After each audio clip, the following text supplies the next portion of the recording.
किसी के कहने से या किसी विद्वान के, वो तो तुम्हें रास्ता दिखा सकते हैं। अगर सच्चा सद्गुरु होगा तो वो तुम्हें सच्चा रास्ता दिखा सकता है, लेकिन चलना तुम्हें ही पड़ेगा। क्यों वो भटक रहा है? फिर क्यों भटक रहा है तू? ए तलाशे यार में, रास्ता सहारग में है, दिलबर पे जाने को। रास्ता सहारग पे यानी अपने अंदर है, वो रास्ता अपने अंदर है। हम कहते हैं कि शून्य में समा जा, शून्य में समा जा, शून्य में समा जा, कहते हैं ना शून्य में समा जा। तो इसकी भी थोड़ी सी बात कर लेते हैं कि शून्य में कैसे समा जाए। ऐसा है क्या? ऐसा क्या नहीं है कि जो हम अंकों में रहें? क्यों हम शून्य में चले जाएं? अंकों से शून्य में हम क्यों चले जाएं? तो जब ये आत्मा धीरे धीरे परमात्मा से अलग होकर धीरे धीरे धीरे प्रकृति और चित्त क्षेत्र में आती हुई जीवात्मा बनी, तो क्या क्या इसके साथ घटना घटी, ये हम देखते हैं। जब ये आत्मा ऊपर से उतरी, धीरे धीरे प्रकृति के सानिध्य में आते हुए, फिर चित्त क्षेत्र में आते हुए वो जीवात्मा बन गई, आत्मा से जीवात्मा बन गई। तो परमात्मा को हम शून्य से दर्शाते हैं। शून्य अंक परमात्मा का है, ब्रह्म का। और एक नंबर किसका है? एक नंबर है जिस परिपथ सर्किट से हम बने हैं, यानी हमारी आत्मा जो बनी है, जिससे हमारी आत्मा भी बनी है, किससे बनी है? वो सर्किट से, वो परिपथ से, उसको हम एक नंबर देते हैं। फिर तीसरा नंबर, दूसरा नंबर किसका आता है? वो प्रकृति का। ध्यान से सुनना, वो दूसरा नंबर प्रकृति का आता है।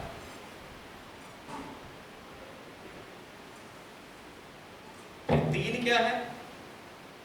फिर तीन ये है जिससे हम एक्टिव रहते हैं, यानी वो तीन कण जिसे हम कभी कभी गॉड पार्टिकल भी कह देते हैं, मित्र, अरुण और अर्यमा।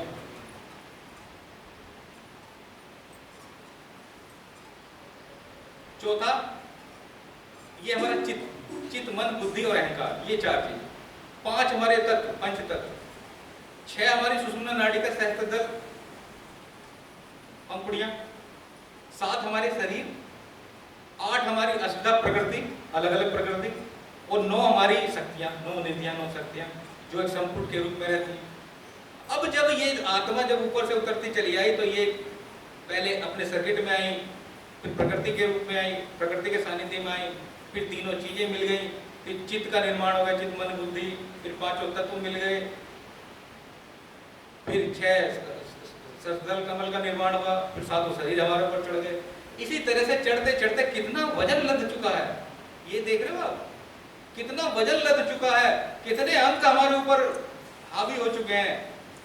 तभी तो गुरु जी कहते हैं कि इन अंकों को उतार दो और शून्य में चले जाओ वापस। ये सब छोड़ दो, ये सात शरीर भी त्याग दो, विघटन कर दो, ये पंच तत्व भी विलीन हो जाएंगे,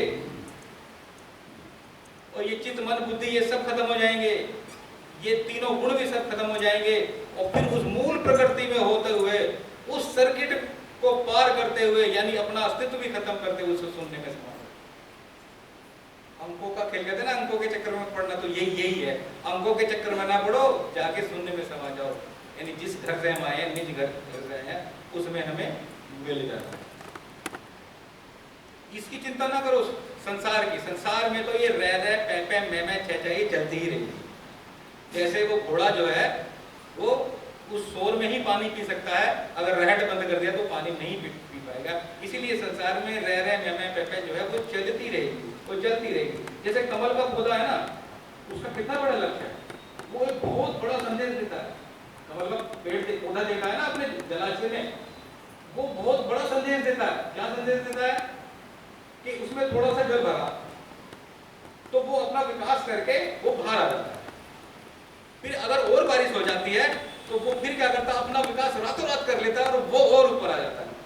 फिर बारिश होती है, फिर पानी बढ़ता है, तो वो रातों रात फिर अपना विकास कर लेता है और वो फिर ऊपर बढ़ जाता है। वो कभी भी अपने लक्ष्य को नहीं छोड़ता, चाहे कितना ही जल भरता चले जाए, कितना जल भरता चले जाए, लेकिन वो अपना लक्ष्य नहीं छोड़ता और वो ऊपर की तरफ भी रहता, पानी से ऊपर हमेशा रहता। और एक दिन जब उस परिपक्वता को प्राप्त हो जाता है, वो खिल के भी बाहर आ जाता है। इसीलिए हमें भी उस कमल के पौधे की तरह चलना है। ये रह रहे मैं पे पे चचे और ये सारंगी हमेशा बजती रहेगी, इसके सारंगी और वो नाच गाना ना वो होता रहेगा। इस सब को हटाने के बाद हमें अपने लक्ष्य पर चलना है, लक्ष्य पर चलते रहे। और ये कब संभव है? जब हम ध्यान में बैठे।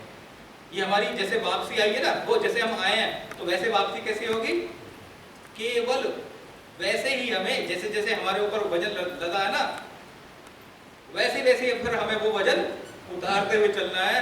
और जब वो उतर कर चले जाएगा तो फिर हम वही अवस्था में आ जाएंगे।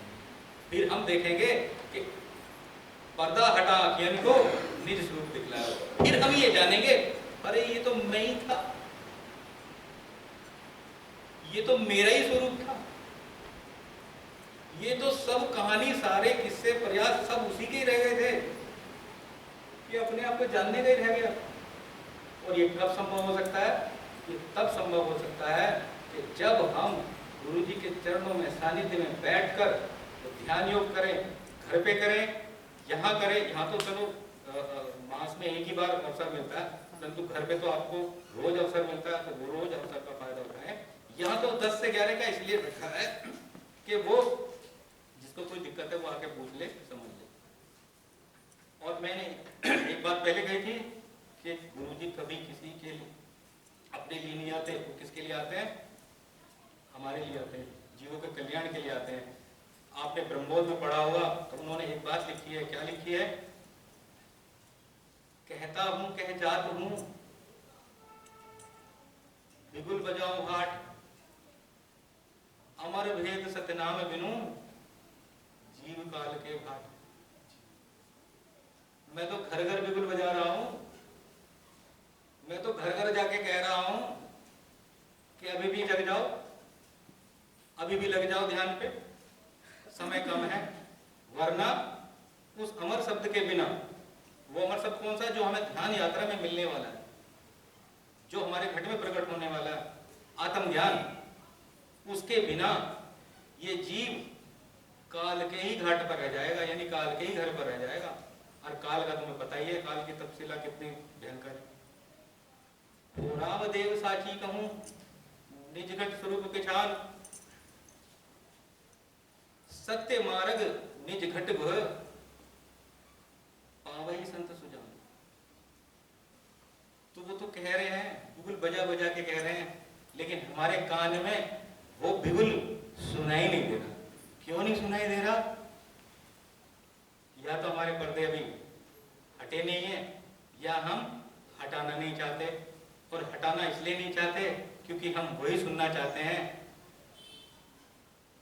वही राग, वही सारंगी, वो हमें अच्छी लगती है। एक बार इसको हटा के देखो, और जो बिगुल जो बज रहा है, जो यहाँ से बज रहा है, जो संदेश बज रहा है, उसको अपने कान में डाल के देखना। निश्चित रूप से आपके आंखों के पर्दे भी खत्म हो जाएंगे, कान के पर्दे भी खत्म हो जाएंगे, आत्मा के ऊपर जो 7 शरीर हैं इन सबका विघटन हो जाएगा, और एक दिन आप अपने निज स्वरूप को पहचान लो। बोलो सतगुरुदेव भगवान जी।